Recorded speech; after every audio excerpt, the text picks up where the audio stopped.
is work it out on your own. Figure out how to get along and get along. Because if you bring it to me, I'm going to solve the problem, but you might not like the way I solve it. So that, and I don't mean that for that to sound harsh, it's just reality, right? And we're busy, we got things to do. You get in a business, you bring petty personality issues to your boss, they're probably not going to be very happy because they got other things to do. So just my 2 cents for whatever it's worth. With that said, I'm going to flip through, well, unless there's any questions. I will probably wait. The agenda I had is I'd go through it and then we'd ask questions at the end, so how about we do that? I'm just going to go through this. This PowerPoint, I've added to this PowerPoint about a half a dozen different times, but I'll tell you, I originally put this PowerPoint together about 3 years ago, and I've added to it several times since then, did several other presentations with it since then. But the original base of it was put together to give a rather detailed presentation to what was then called the Stormwater Task Force that was put together by Governor Holcomb. And I was asked to go to the State Capitol building and present to the Stormwater Task Force. That's where this originally came from. And like I said, I've tweaked it quite a bit since then, but that's the original version of it. So we'll flip through this real quick, I hope. If it's working, maybe not. There we go. So, I apologize, I got something in my eye. There we go. So this next slide, this is just my bio and some information on the left side. On the right side, these are, well, actually 2 different projects that we've done here in the county just here within the last few years. Kind of interesting. The photo on the very right and then the one down here on the bottom, those are both taken at the same location. If you're familiar with the east side of the river in Lafayette and Interstate 65, these 2 pictures were taken immediately south of the State Road 26 interchange on I-65, okay? And the reason why is because you see the big green pipe there in the trench on the right? That is a 48-inch steel casing that we hydraulically jacked under the interstate. And where we're at there and the crown of the pavement on the interstate. So from the crown of the pavement down to the top of that pipe, and the picture doesn't quite do it justice, but it's basically 20 foot from the crown of the pavement. So if you're driving down the interstate, where your tires meet the concrete or asphalt on the interstate, it's 20 foot vertically down to the top of that 48-inch pipe. And then we did 2 of them, 320 some feet horizontally each. So I just put that up there because it's kind of interesting to talk about. A lot of the work that I do is under the ground. People don't ever see it. Because I design and build a lot of pipe. And so for stormwater. So stormwater is kind of like wastewater. As long as it works, everybody's happy. If it quits working, everybody wants to know what's going on. So the best, I tell people jokingly, the best compliment you can give me is that you absolutely have no idea what I do. Because if you're doing a good job, nobody knows what you do because it works, right? I had a professor in college, back to the wastewater again, he called it the out of sight, out of mind mentality. You know, people go to the bathroom, flush the lever, goes out of sight, out of mind. They don't care where it goes as long as it goes away, right? And so I don't deal in the wastewater side of things, or at least not directly. I do indirectly, and I'll talk about that in just a little bit. But mostly what I do is in stormwater related. So back to this pipe again, as I told you, 2 48-inch diameter pipes underneath the interstate. The reason why we put those in is because there's about 600 acres in this watershed on the west side of Interstate 65. So if you know, we're back to the 26 interchange or ramp off of I-65. On the west side of the interstate and the south of the 26, you'll know, if you're familiar with that, or if you go out there now and you drive down the road, you'll see on the west side of the interstate, it's mostly all tillable row crop.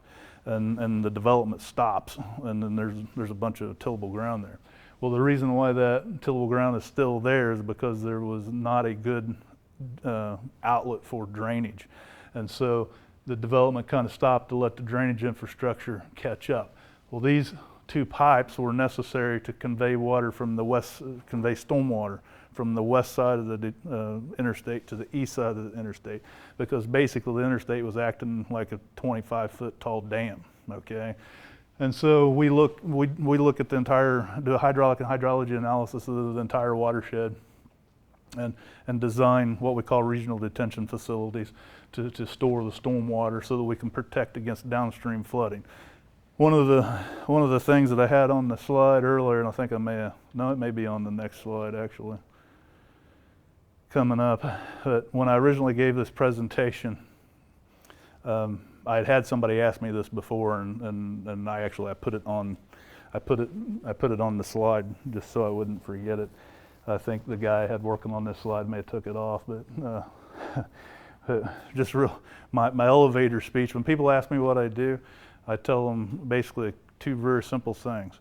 I solve problems, and I protect against downstream flooding, because that's the entire body of work that goes around stormwater management, especially for development purposes, is all geared toward protecting against downstream flooding. So we'll move on. This is the websites for the County Surveyor's Office and the Drainage Board. These are just the statutes and miles of drain. So in Tippecanoe County, there's about 850 miles of regulated drain. So just fun factoid.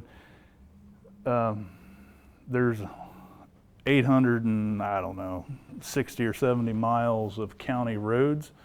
I'm not talking about the city, the streets inside the city limits, but in the entire county of Tippecanoe County, the number of county roads that are maintained by the county highway department is 800 and some miles. So the point I'm trying to make here, there's just about as many miles of regulated drain as there are miles of road network.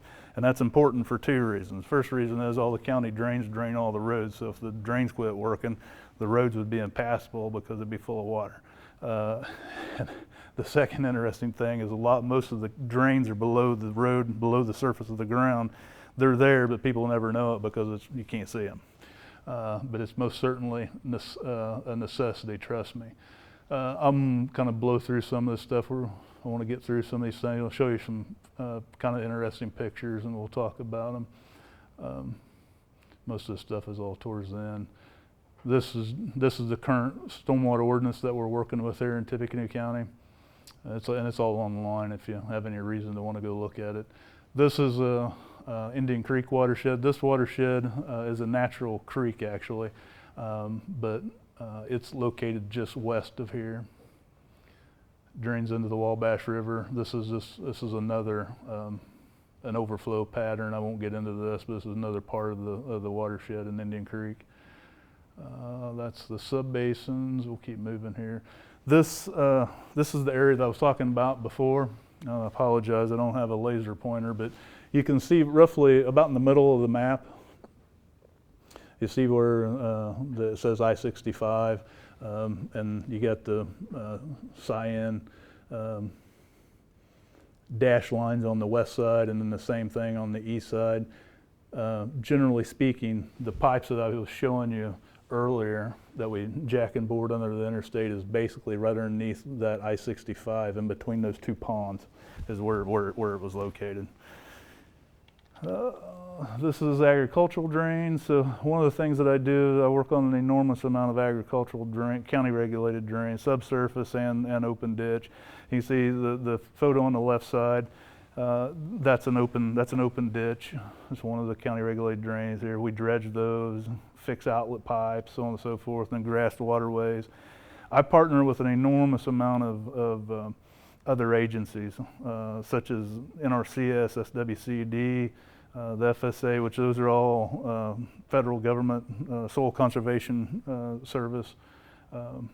They do all kinds of buffer strips for water quality. I do a lot of water quality work also.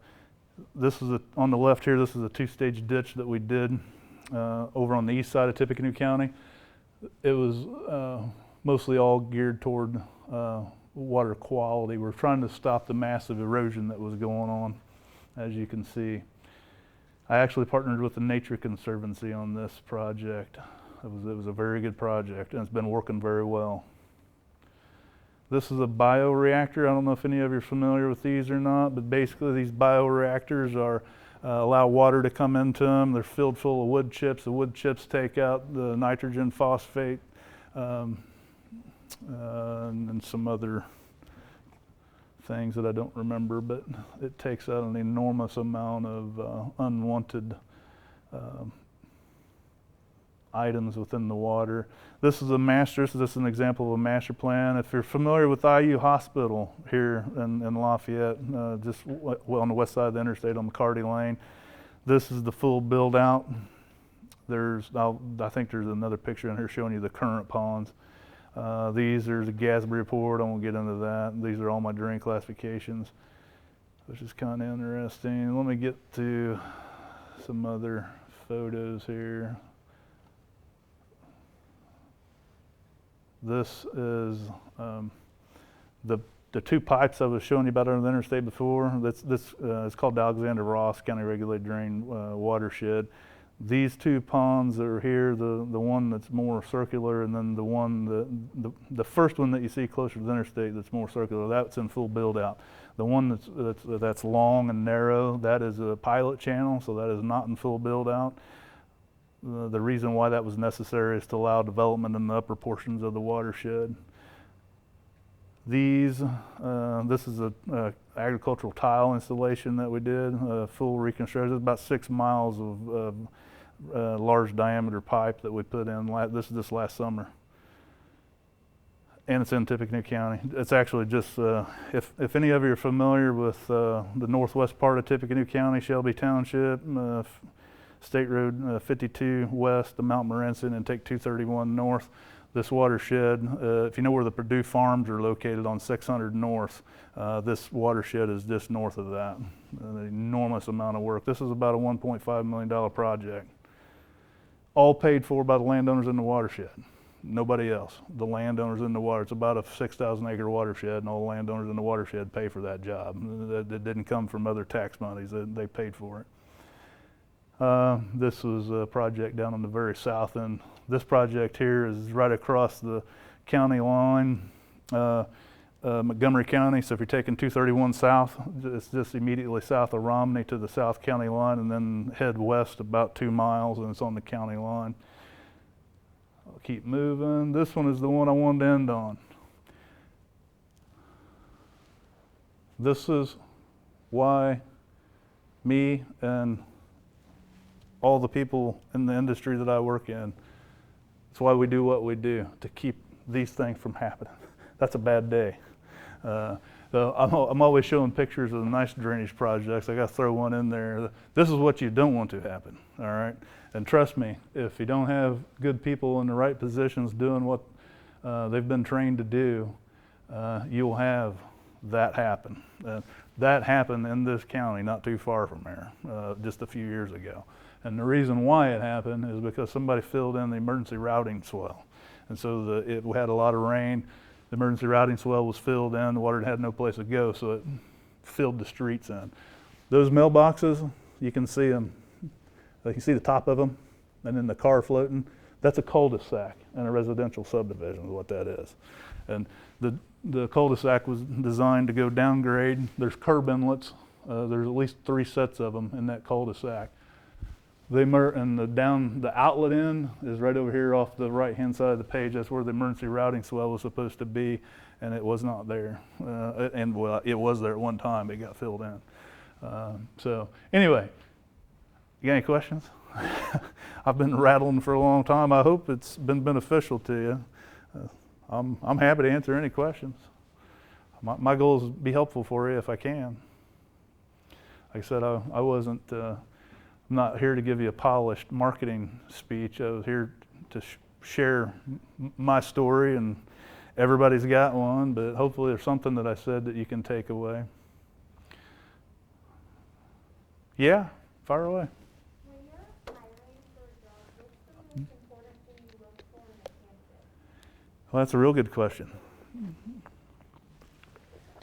Well, I tell you, the first answer I would give you is it depends on the position, all right? So let me try to give you an example. So let's say I'm hiring a technician position, or I'm hiring a secretarial position or administrative position. I may be looking for different things for that job description, whatever it may be. So what I'm trying to paint a picture as in, it may greatly depend on the position that I'm interviewing for, okay? Because each position is different. For instance, let me kind of give you both spectrums. At least and this is just in my office. I am involved with some other things, with some associations and professional societies.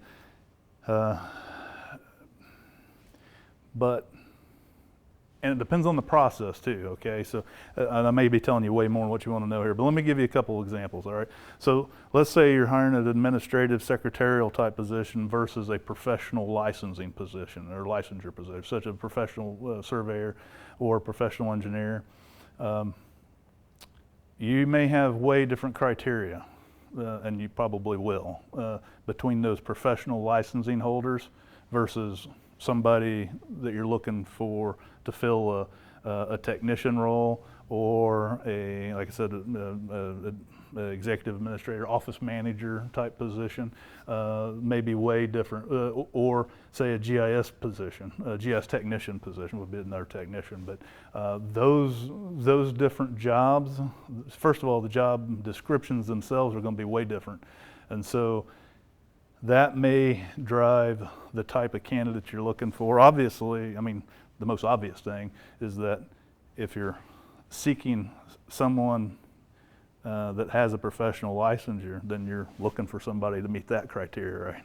So that's going to be first and foremost. But if you're asking me more toward, that's a qualification answer. If you're asking me who I'm looking for as far as like personality, things like that. Is that what you're asking me? Okay. Well, I tell you, going back to what I said earlier, I'm always looking for somebody that's team-oriented, okay? Because I want team players. Because I said earlier, I'm very much big believer in team, all right? And so I certainly want somebody that has a good attitude, is a team player that's going to get along with their teammates, right? And a hard worker. I mean, those are the real top three things. And can they follow directions? Will they do what they're asked to do? Those are the big ones. They really are. I'll tell you this. Here's a real easy answer. Okay, this may be the answer you want to take away from this.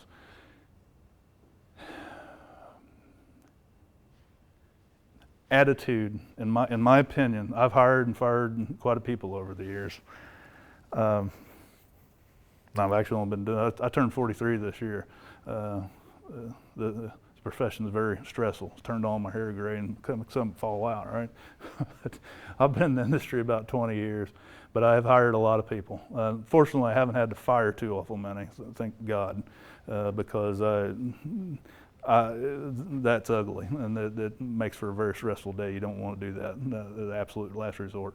But if I had to pick one thing to answer your question, it's you want somebody with a good attitude. Because you want somebody with a good attitude, and that is teachable, okay? Because that reverts back to what I said earlier, being humble. If you're humble and realize that you don't know everything, then you're teachable. And if you have a good attitude, then that breeds it well to be a good team player. And so seriously, I do look a lot for that. Now you can't, it's hard to tell that a lot of times, but you certainly want good team players though. I'll tell you, you probably heard this saying before, one bad apple spoils the bunch. That's very, very true. If you have one employee that is run amok, bad attitude, creating problems, it becomes like a cancer. It really does, and you have to deal with it somehow. Trust me, if you stick it back in the memory box, when it happens to you sometime, you'll say, oh yeah, that's what he was talking about. But yeah, a good attitude, certainly, and a team player. You can overcome a lot if you have a good attitude, trust me. If you're teachable and you have a good attitude, your upperclassmen or your people in your business that have been there for quite some time and you know, have a lot of experience, they will bend over backwards to help you if you have a good attitude. If you have a crappy attitude, they probably won't even talk to you.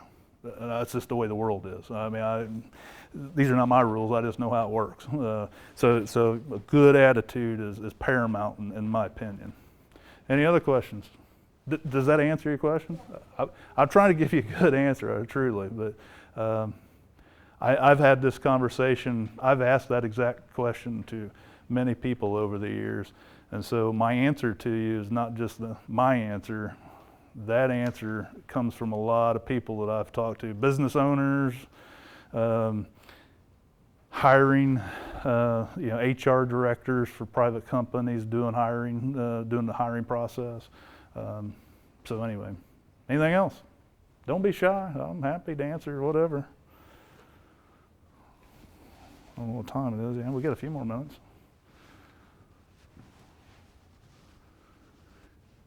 Well, I've enjoyed speaking with all of you. You guys are awful quiet.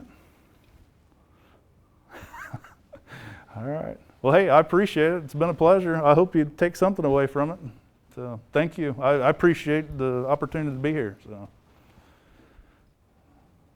no more questions, huh? Okay.